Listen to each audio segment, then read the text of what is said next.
Makanya ada kiai mengatakan kodok kodar ora iso dirubah, itu kamu. Makanya ada seorang kiai ditanya, kodok kodar ora iso dirubah, sekali dicatat selesai. Jari kiai tadi, tapi nak Allah iso. Dalile apa? Yang huwa ma yasha wa yusbit. Nak Allah ya iso, sing ra iso kan kita. Nah, Nabi itu tahu betul meskipun akhirat itu Allah masih bisa dinego saking baiknya. Akhirnya Nabi sujud, masyhur itu terus, ya Muhammad irfa' ra'sak wasal tuqa wasa'tu safa. Ismat sirahmu angkat, kujo apa tak turuti. Semenjak itu Nabi minta apa? Syafaat. Artinya apa? Ketika Nabi lain berpikir bahwa akhirat ini membatasi amal, karena sudah Nabi tahu betul kalau Allah tetap Allah, yang nggak terbatas kekuasaannya, nggak terbatas rahmatnya juga saat di akhir. Makanya disebut fa Muhammadun Ahmadu min ghairihi. Makanya wa mubasysyiran bi rasuli ya'ti mim ba'di ismuhu Ahmad. Jadi makanya terus banyak GNU sing macam-macam lah. Sing ono sing potongane wedi terus hati. Iku berarti makome Madhahirul Jalal. Ono sing amen guyon nek makome Madhahirul Jamal. Ono sing ra jelas ngene iki, sesuatu jelas. Nak guyu buanter kok nak nangis yo buanter. Jebule urusan utang. Ini sudah yang udah. Jadi makanya yang rileks saja. Sebenarnya agama ini santai, rileks, karena agama ini harus bifarohin wasururi. Nggak boleh agama ini dibawa dengan kekerasan, dengan antisosial.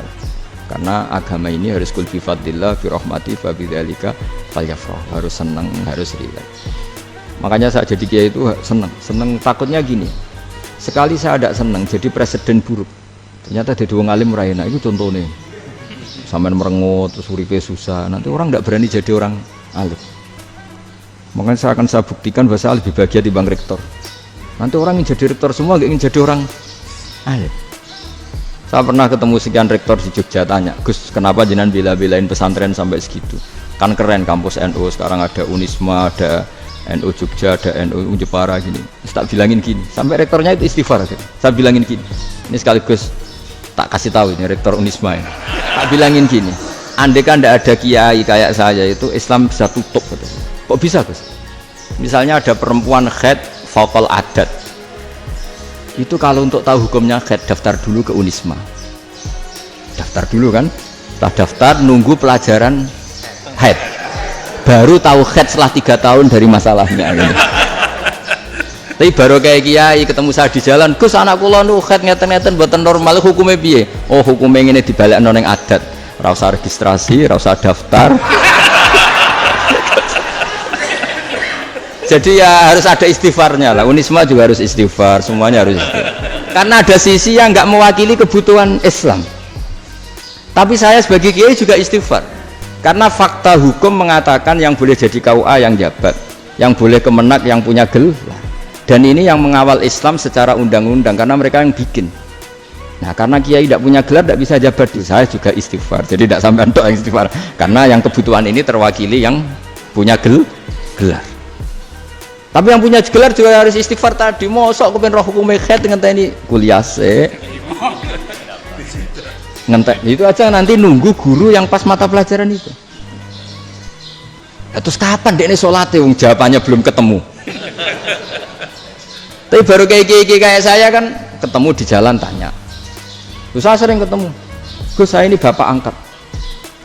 Mau nikahkan putri saya itu gimana itu? Kalau cerita wali sebenarnya anak saya sok, kalau nggak cerita nggak sah karena saya bapak angkat. Itu banyak. Hanya tak akali ya sudah wali yang sebenarnya taukil pada hakim tanpa diketahui, tapi hakikatnya itu taukil hakim. Itu kan tidak gampang. Nah, tapi kalau tanyanya di kampus registrasi dulu, daftar dulu, baru tahun berapa ada pelajaran itu? Semester 5 baru tahu. Iya kan? Semester 5 ya? Iya. Oh, itu kan. Jadi jangan kira terus sistem Unisma itu yang terbaik di dunia, tidak juga kan, tidak juga. Dan sistem-sistem yang lain maksudnya ada. Tapi sistem kiai loh, Bamun juga sering pesen saya, kowe kudu seneng pegawai negeri. Piye-piye sing jaga agama pegawai negeri. Kemarin pas acara 7 harinya Gus Robasa amatur itu di depan para kiai. Setelah saya jadi kiai ya itu nyata. Islam di Papua, di NTT yang bawa siapa? Dokter negeri, ya kan? KUA negeri. Barokahnya mereka negeri dijamin negara kan? barokahnya muslim berkebutuhan Islam, akhirnya bikin musola di situ, bikin masjid. Bahkan di Korea Utara itu ada masjid bawaan duta besar, karena banyak duta besar muslim berkebutuhan masjid. Yang bisa gini itu yang negeri apa yang swasta?